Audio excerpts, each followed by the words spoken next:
like the eagle watching the direction of the wind, and then it spreads its wings. That's what we call soaring. It does not fly. The eagle soars. I want to teach you something about prayer to add to your spiritual arsenals that will command victory after victory in your life. The Bible says, "O thou that hearest prayer." This immediately tells you not everybody can hear prayer. "O thou that hearest prayer," it says, "unto thee shall all flesh come." This statement is both an acknowledgement and a recommendation. The writer is recommending that among the many people who claim to be able to hear and answer prayer, through my research I have found out that there is only a single individual who sustains the ability to hear prayer, and my recommendation is all flesh. If you really need your prayer answered, there is one who hears prayer. It says, "Unto thee shall all flesh come." The subject of prayer is a very interesting one, because every religion, regardless what they believe in prayer as the medium of communicating with the divine. Almost every religion believes that there is a reality beyond the three-dimensional realm. They have all kinds of propositions that have been strengthened by their experiences, but altogether they believe that there is some force or some deity above and beyond the realm of science that can come into partnership with men here and now and produce dimensions of victory that is not given to ordinary men. So the subject of prayer is not new across religions, across all kinds of faith practices. But then the challenge many times has been that believers become frustrated because after dissipating hours and energy in what we know and call to be prayer, it looks to me and to many of us in our experience that the amount of energy, even physical and emotional energy, that is being exerted into this activity we call prayer doesn't seem commensurate to the results that follow. Are we in agreement? So week in, week out, we have the house of God across this city, across this nation, filled with professing believers who are praying in some way, many adding with fastings. But when you compare the level of energy, the level of zest and zeal and emotional strain that we go through in that activity we call prayer versus the result that comes from it, it doesn't seem to add up. And yet the Bible tells us that God is love. The Bible tells us God is Abba, that he is more willing. If he did not spare his son Jesus, he is more willing to give us all things. Are we together?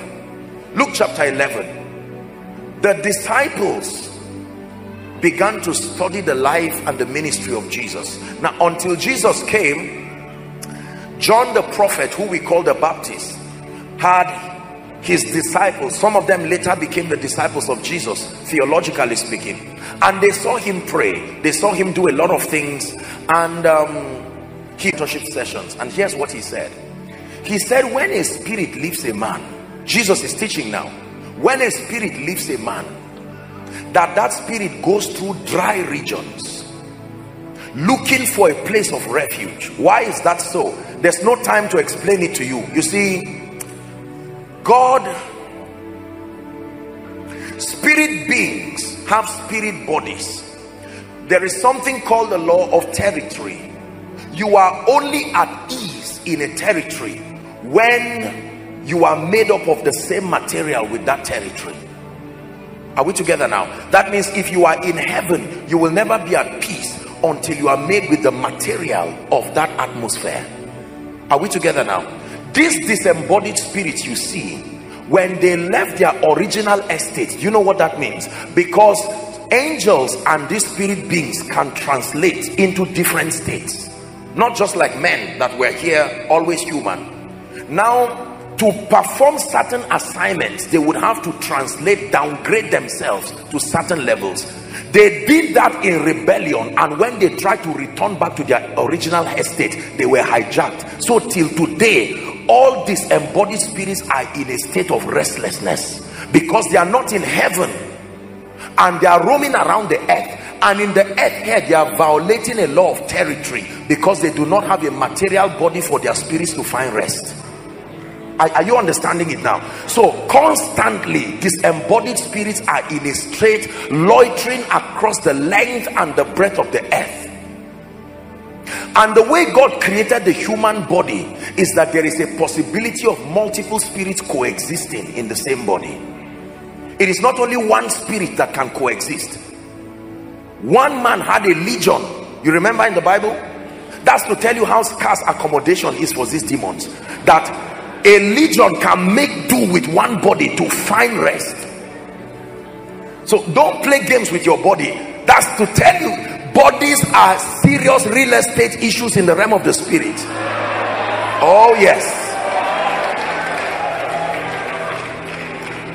When demons see bodies that are available, they don't play games with it.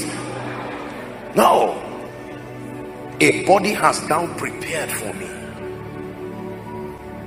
So when these spirits find expression in a body, they find some level of rest. They can occupy animals like they entered the swine. Is that true?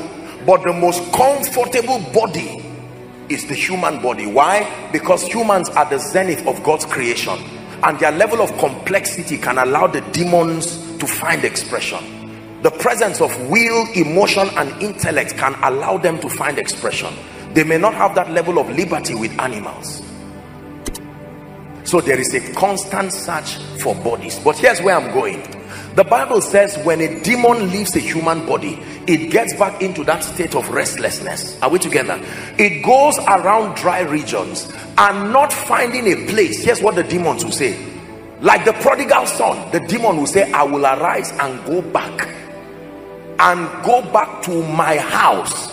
The demon is still calling the place he left my house. That means in his mind there is still a possibility of returning. And then the Bible says when it comes, it will find that body swept, it will find that body clean, but it finds it empty. And the demon is kind enough to invite other demons higher than itself to build fortification to return to that individual, so that the latter part of that individual is worse than the beginning. Herein lies the mystery behind people who get free momentarily, and then it looks like their situations multiply because they did not know what to do with the house of God.